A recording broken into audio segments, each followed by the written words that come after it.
त्वयि सति परमात्मन्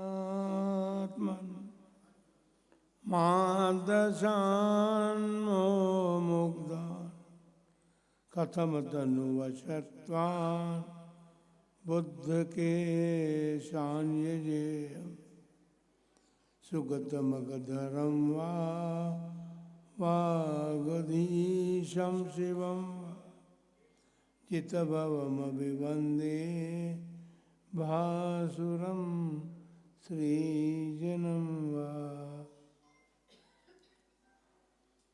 1000 से शांतिनाथ भगवान की 20वीं सदी के प्रथमाचार्य चारित्र चक्रवर्ती आचार्य श्री शांति सागर जी महाराज की, परम पूज्य आचार्य श्री वीर सागर जी महाराज की, परम पूज्य आचार्य श्री शिव सागर जी महाराज की, परम पूज्य दीक्षा गुरुवर्य आचार्य श्री धर्म सागर जी महाराज की, परम पूज्य आचार्य श्री अजित सागर जी महाराज की, परम पूज्य शिक्षा गुरुवर्य आचार्य कल्पश्री सुध सागर जी महाराज जी की, श्रीमद् जैन धर्म की।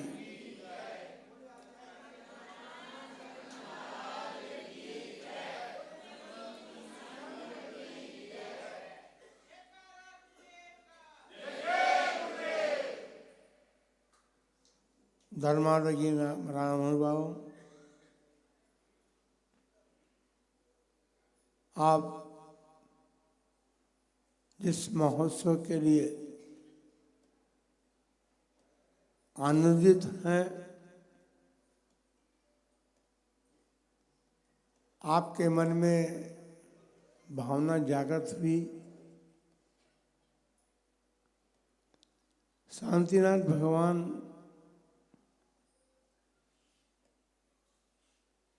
हम तो कहते हैं प्रथम तीर्थंकर हैं अपने लिए,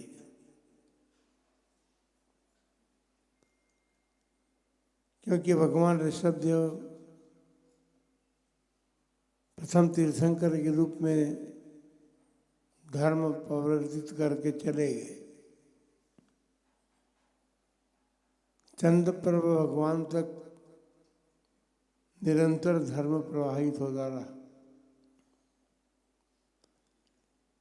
उसके बाद जब तीर्थंकर विद्यमान रहे तब तो इस धरती पर धर्म रहा। तीर्थंकर एक तीर्थंकर मोक्ष चले गए, उसके अंतराल में धर्म का विच्छेद होता रहा। इसलिए वो विच्छेद का क्रम जो है भगवान शांतिनाथ तक चला। भगवान शांतिनाथ के बाद भगवान महावीर स्वामी से लेकर अब तक धर्म का विच्छेद इस भरत क्षेत्र की धरती पर नहीं हुआ। इसलिए हम सब सौभाग्यशाली हैं कि हमें भगवान शांतिनाथ भगवान ने जो धर्म तीर्थ प्रवर्तित किया उसको अखंड रूप से हम लोगों ने प्राप्त किया है। जब से संघ उदयपुर में आया है, उदयपुर में कुछ न कुछ होता ही रहता है। संघ आया तो था पंचकल्याण प्रतिष्ठा महोत्सव के लिए। पंचकल्याण प्रतिष्ठा महोत्सव संपन्न हो गए, एक नहीं दो पंचकल्याण प्रतिष्ठा महोत्सव संपन्न हो गए। और भी अनेक कार्यक्रम संपन्न हुए हैं।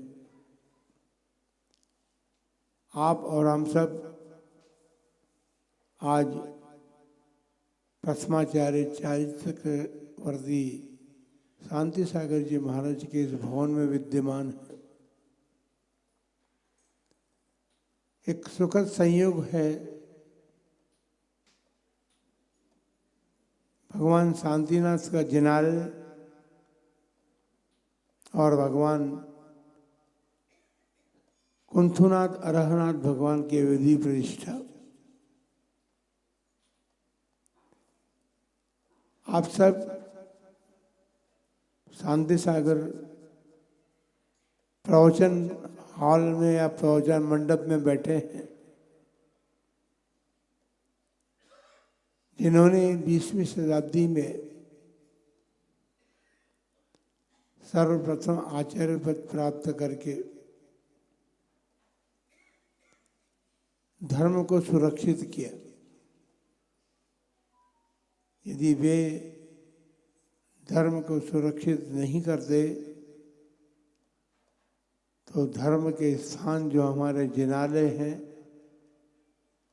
वो हमको देखने को भी नहीं मिलते। हमारे अनेक तीर्थ जो हैं हमारे हाथों से निकलते चले जा रहे हैं। सारी समाज इतनी बड़ी है, लेकिन आज की तारीख में कुछ भी नहीं कर पा रही है।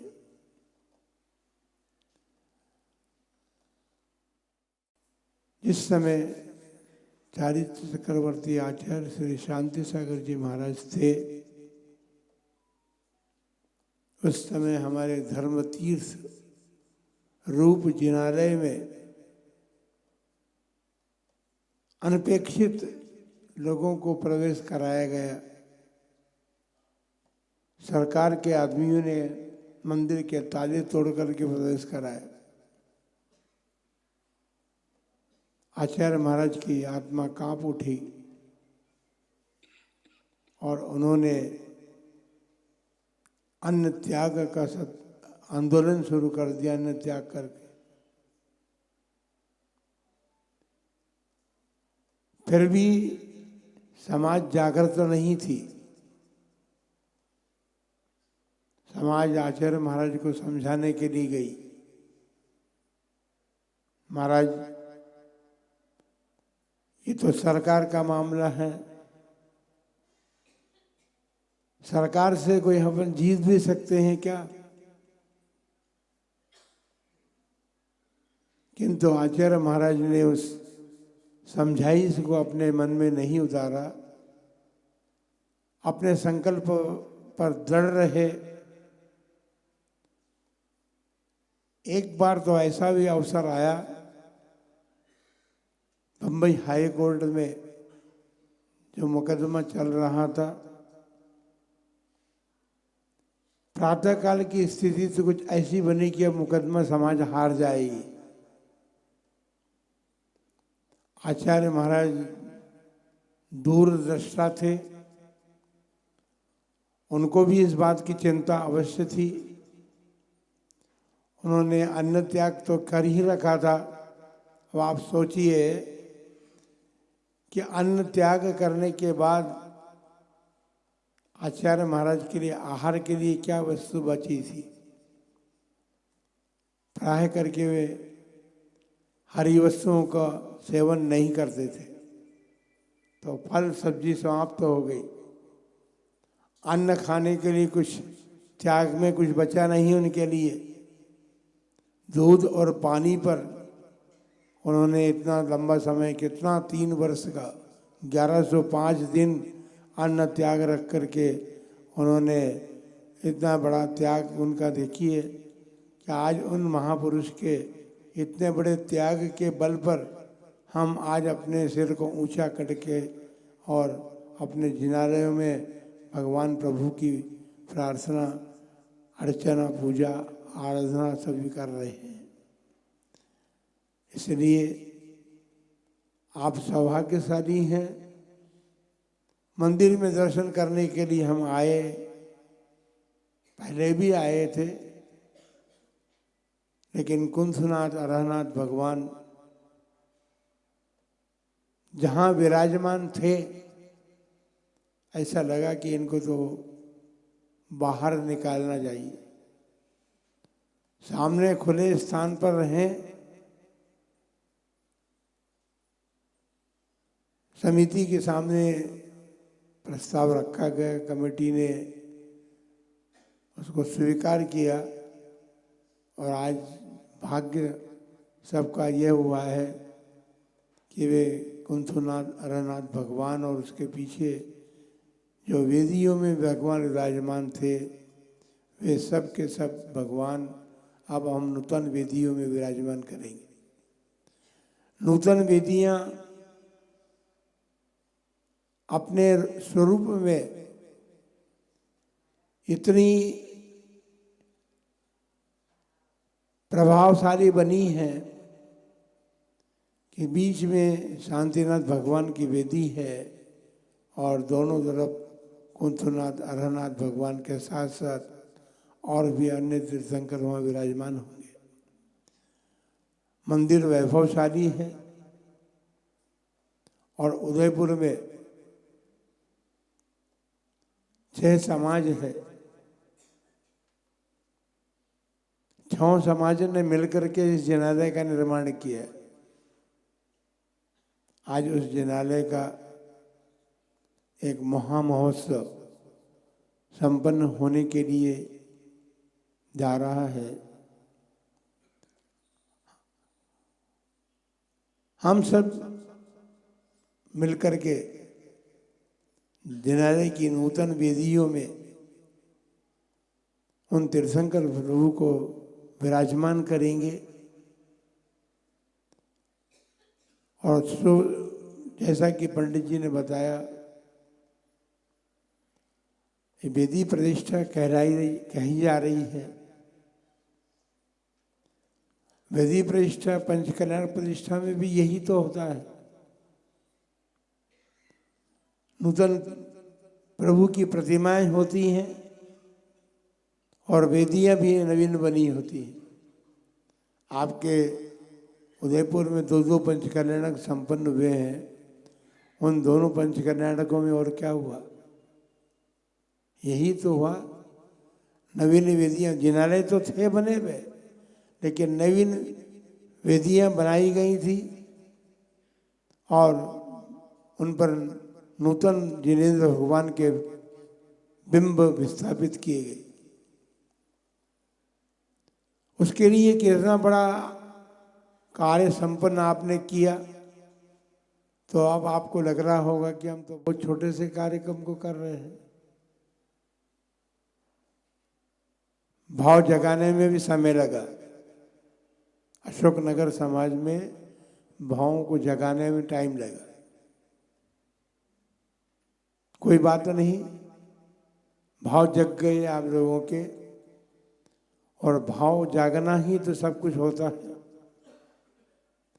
परिणाम में जब निर्मलता बढ़ती है, विशुद्धि बढ़ती है तो कोई अच्छा कार्य संपन्न होने का एक निमित्त तो होता है। भाग्यशाली हैं आप, संघ का सानिध्य भी आपको प्राप्त हो गया। अन्यथा वेदी प्रतिष्ठा पंडित जी आते और भगवान विराजमान करके चले जाते। पंचकल्याण प्रतिष्ठा महोत्सव आचार्य संघ के सानिध्य में संपन्न हुआ। ये मिनी पंचकल्याणक इसे कहा जा सकता है।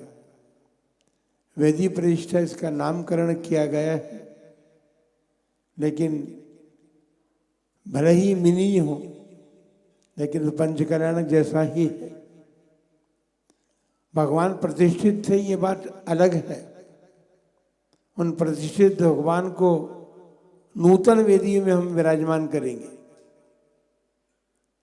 हम प्रातःकाल जब जिनालय में हमने प्रवेश किया तो नूतन वेदियों का दृश्य देखते ही मन में एक आनंद और हर्ष हुआ कि जो प्रभु छत के नीचे थे वे प्रभु अब दीवारों से बाहर निकल करके खुली वेदियों में विराजमान होंगे और दर्शनार्थी, पूजनार्थी जो लोग भी यहाँ पर जिनालय में आएंगे अब वे एक अलग प्रकार का आनंद अनुभव करेंगे, क्योंकि हो सकता है कभी कभी जल्दी में आप आए हों जिनालय में और द्वार में प्रवेश करके आपने भगवान शांतिनाथ की वेदी सामने दिखी, हाथ जोड़ करके चले गए, क्योंकि दर्शन तो अब ऐसे ही किए जाते हैं ना। भगवान के दर्शन करने के लिए जब आप जिनालय में प्रवेश करते हैं तो किसी की कमर दर्द करती है, किसी के घुटने दर्द करते हैं, किसी का माथा दर्द करता है, उसे पूरा वंदना करने के लिए जो विधान है, जब पंचांग नमस्कार भगवान का किया जाता है, आपके शरीर में 5 अंग हैं, 2 पैर हैं, 2 हाथ हैं और सर्वोत्तम अंग आपके शरीर का जो मस्तक है वो 5वां अंग है। पर जब प्रभु के चरणों में झुकता है और प्रभु के चरण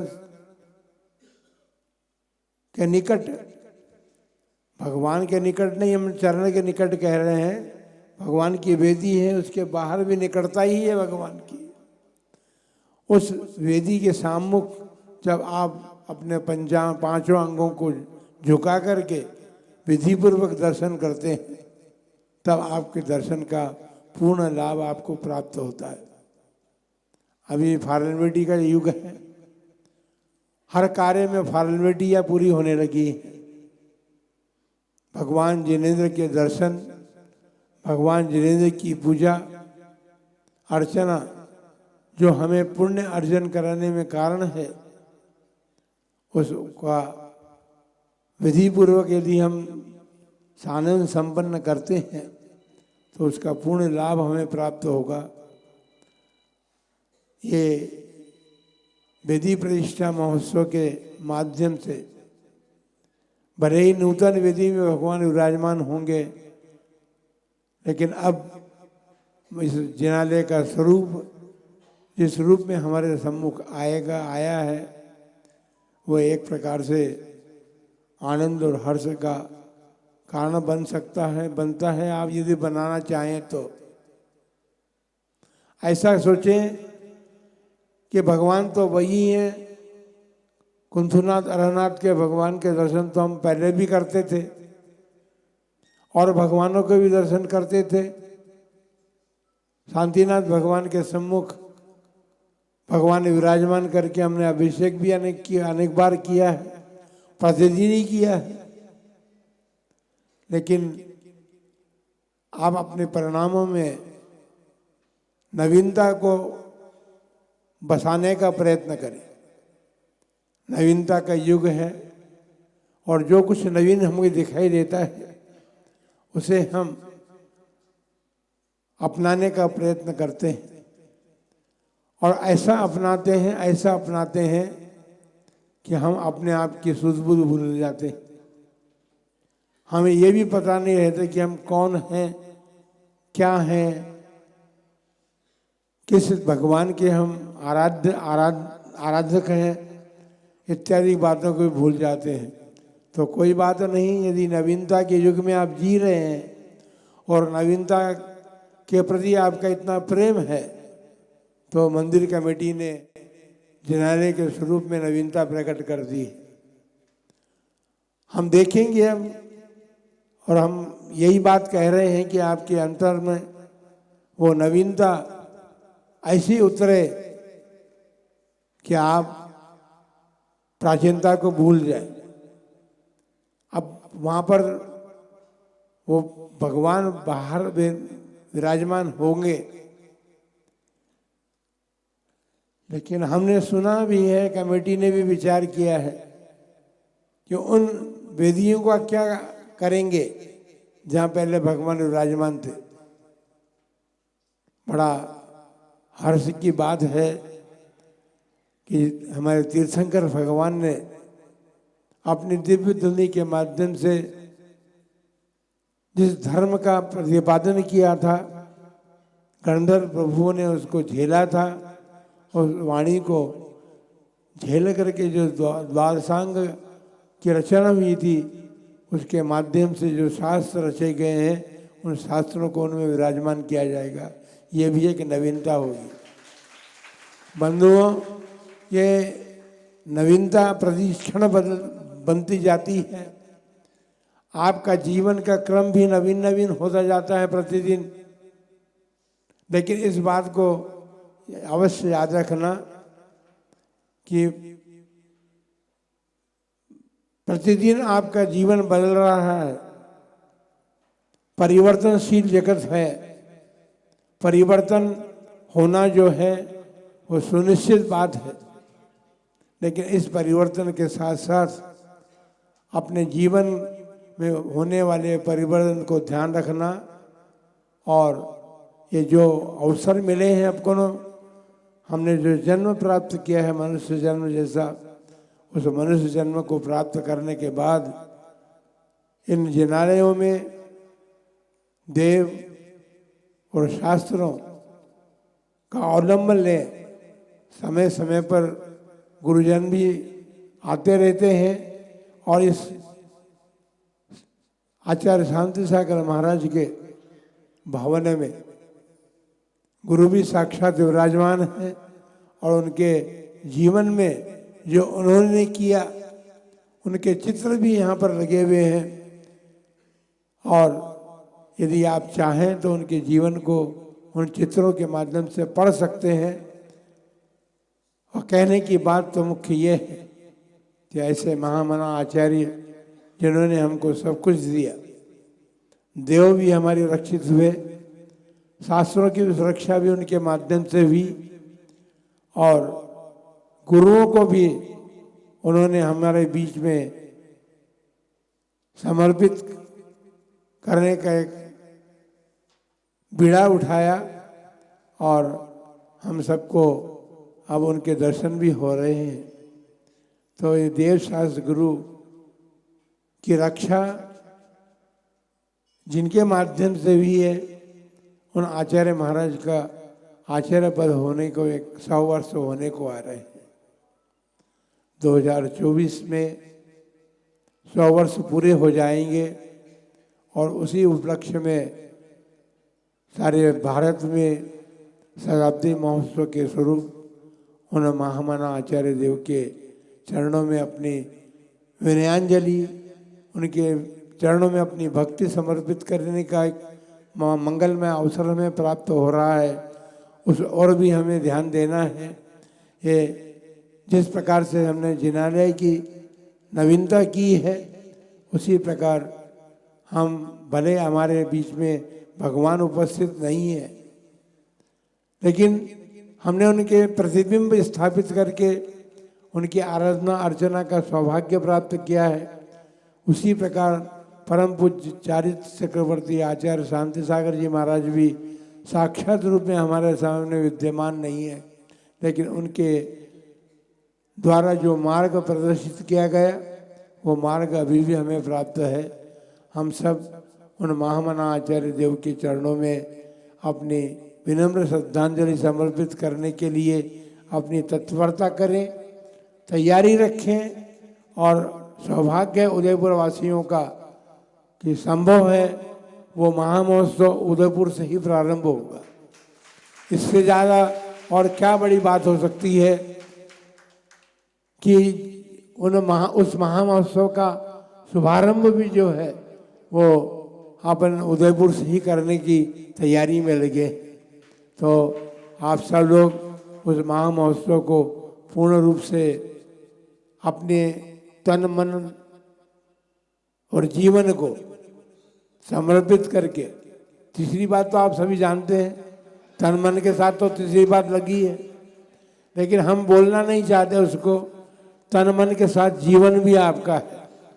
आप जीवन के अमूल्य क्षण जो हैं, उस अमूल्य क्षणों को उस महामहोत्सव के साथ जोड़ें और अपने जीवन को सार्थक करने का प्रयत्न करें। ये अवसर बार बार आप मिलने भी नहीं है। हमारे जीवन में निर्वाण महोत्सव चला गया, 2500 वर्ष हो गए भगवान महावीर को, वो महामहोत्सव हमने मना लिया।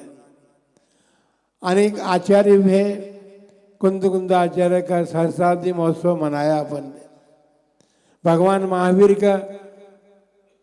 महावीर जी में सहस्राब्दी महोत्सव संपन्न हुआ, उसके पश्चात वहाँ पर पंचकल्याण प्रतिष्ठा भी हो गई।